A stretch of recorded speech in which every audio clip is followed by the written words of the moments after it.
Hello and welcome to the channel. With Tinubu declared President-elect Bahainek and Shettima Vice President-elect, both Muslims I must add, it was widely expected that the number 3 office in the country, the Senate presidency, would go to the Southeast, a Christian Southeast specifically. That was not the case though. They were not completely left out of the sharing formula, as they were given the glorified position of Deputy House Speaker. But could all of that be as a result of punishing the Igbos for the hurricane that is Peter Obi? Something to ponder. Subscribe, like, share, and comment. Thank you. The 10th National Assembly, Peter Obi on the Southeast. In all the negotiations, Australian debates, controversies, and intrigues that are heralding the inauguration and election of presiding officers of the National Assembly on June 13, 2023, the voice of the Southeast has been either silent, muted, or drowned out by others with stronger claims to the available offices on account of whatever they think were their contributions to the success of the victorious party at the polls.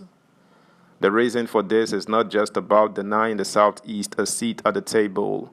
Rather, it comes down to the exclusionary politics and aggressive bullying of others that the Southeast has imposed on itself in the last 8 years of the Muhammadu Buhari presidency.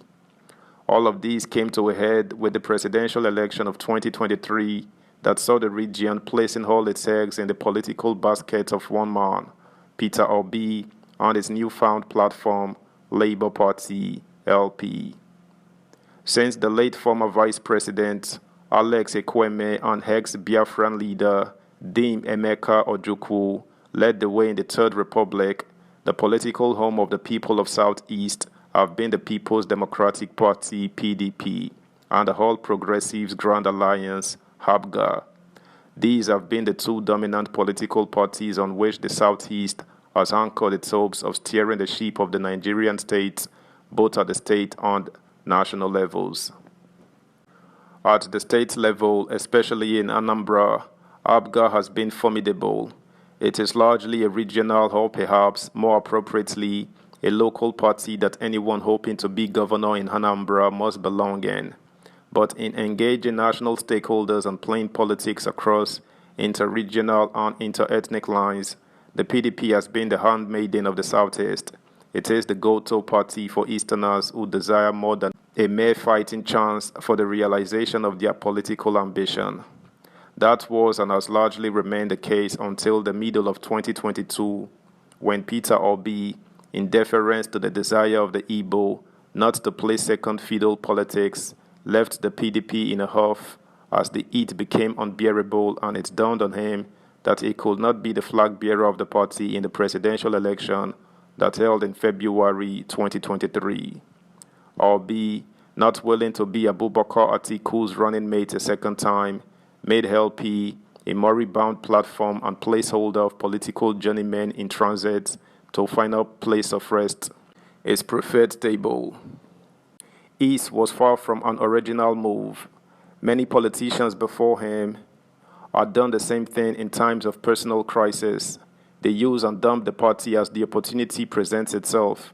It remains to be seen whether Obi, who famously swore never to leave ABGA, the platform on which he was twice sworn in as governor of Anambra, but thereafter made a beeline to the PDP and is now sitting not exactly comfortably in LP, will behave true to what has become the tradition with displaced politicians in search of a temporary home. With the incessant ruckus between the new and foundation leaders and members of the party, it is clear that things can't be anywhere easy for Obi in LUP. But that is where Peter Obi is presently hibernating, and it's apparently where all southeastern politicians of any consequence are expected to be at the present time. For the Igbo right now, the Obi way is the right way and you're either with him or on the highway. This is the kind of exclusive politicking, fueled by herd thinking, that is currently animating Southeast politics since the emergence of Peter Obi as a presidential candidate. It goes apace with calls for the dismemberment of Nigeria in favor of a Biafran state. Let's be clear. While I believe that Nigeria's unity should be negotiable, the Southeast has gone about it in a manner that makes it want to have its cake and eat it too. It demands Biafra with one hand and wants a president of Igbo extraction with the other. It was my hope, one that I have a number of times advocated in this forum, that the position of president should be conceded to the Southeast after Muhammadu Buhari. The moment he emerged, Peter Obi, in my view, stood the best chance of achieving this. He was by far the least problematic and most marketable of the leading presidential candidates.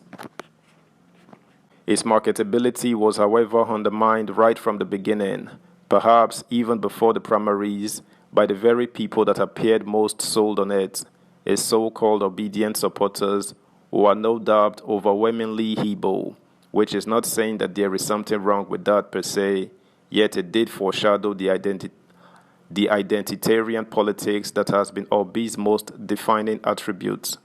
His support base has been largely Southern Christian, preferably Catholic, and Igbo in that order.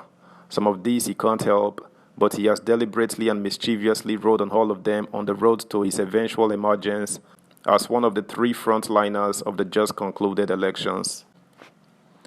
His position, as I said, has not been helped by his obedient base with all its subterranean hyper-inflected bigotry that wasted and still wastes a lot of time on negative campaign arm-twisting, bullying and pouring invective on other candidates, their supporters and ethnicity, rather than highlighting the beneficial qualities of Peter Obi. They have at the end succeeded in silencing Southeasterners with different positions from Obi. Subscribe, like, share, comment, and please turn the notification bell on. Thank you. The likes of Charles Soludo, Kingsley Moghalu, etc. would do well to watch what they say in order not to be labeled anti-Igbo. While potential and actual allies from other parts have been alienated, the Obi supporters, who are not difficult to know or see by the way they interpret everything from the colored lens of their political leaning, are sitting back, wishing the country all the worst possible and wishing to see the country implode on anyone hoping to see a president other than Peter Obi. Not even a mundane matter of a Sheon Kuti assaulting a police officer is explainable without an obedience linking it to his political views on Obi. Everything is personalized. Falsehood and outright lies that are dangerous for inter-ethnic relations are peddled as scriptural truths, and every opponent of Obi is treated as an enemy of the Igbo, while those who support him are seen as detribalized patriots on whom falsome praises are heaped.